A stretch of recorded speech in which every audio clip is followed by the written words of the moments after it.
So we tested the MacBook Neo versus a 3090 Ti desktop version and the M1 Max MacBook Pro as well, which you can find both tests on the channel by the way. Yet how about something more subdued, such as the 3070 Ti laptop version with 8GB of VRAM? Well, the 3070 Ti laptop version with the 8GB of VRAM when testing the BMW scene using a blender with cycles as well as optics on when using GPU only, it took 5 seconds to render. However, before talking about the results for the MacBook Neo, I need to charge my phone so I can continue recording the audio for this video that you are watching right now. And for that, I will be using the Zyke 3-in-1 foldable magnetic wireless charger. The Zyke charger can be folded and it can charge up to 3 devices at the same time. For example, a phone and an Apple Watch as well as AirPods as well. Up to 15 watts, that is. Plus, it is MagSafe compatible, so if you have a phone with a MagSafe, it can connect with that with no issues. The charger itself can be used as a phone stand, and also you can put it vertically or horizontally on that stand, and it is easy to travel with since it's not heavy in terms of weight. And in terms of build quality, it is solid and the packaging is pristine, just as pristine as the packaging for the MacBook Neo from Apple, for example. If you want to check it out, then check the links in the description, and thanks to Zyke for supporting this channel.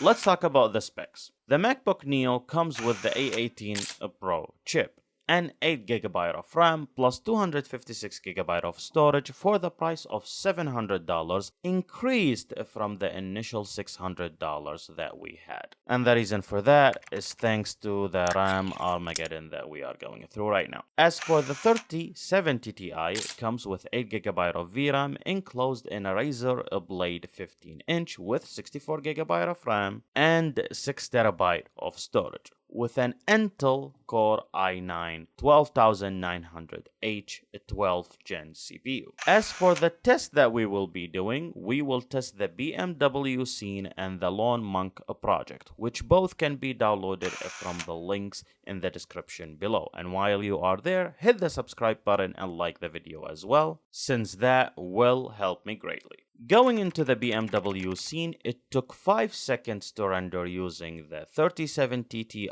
with 8GB of VRAM when having cycles with optics and GPU only. As for the MacBook Neo, it took about 12 seconds to render the same scene with cycles using GPU only. Which brings us to the following question. How much faster is the 3070 Ti than the MacBook Neo with the A18 Pro chip? Well, it's about 100% faster. And when taking the price difference as well as the RAM Armageddon into account, that difference does not seem too bad. And in terms of the Lone Monk project, the 3070 Ti, again with cycles and GPU only using optics, it took 6 minutes to render. Yet the MacBook Neo, it took 11 minutes to render the whole thing using GPU only with cycles. Keep in mind, the MacBook Neo was not plugged to a power outlet during the test, versus the 3070 Ti, which needed to be plugged in into a power outlet for the full performance. And if we do the test